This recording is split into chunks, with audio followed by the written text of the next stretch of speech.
গতকাল সন্ধ্যা commander zip outline হয়ে pillar নিচে পড়ে যায়। ঘটনাটি ঘটে গোমতী জেলার শিলাছড়ি থানা এলাকায়।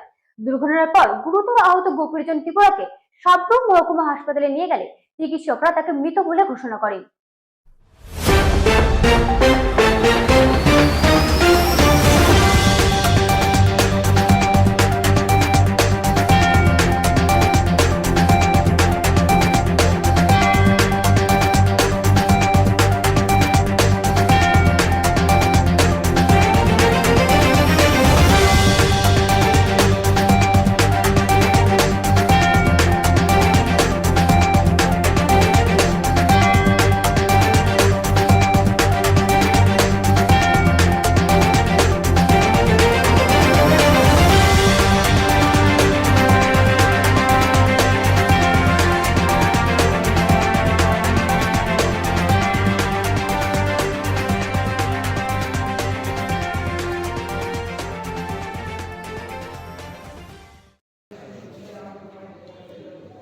অনুমানিক 7:35-এর দিকে সাবরুম ফায়ার সার্ভিসে একটা কল আছে।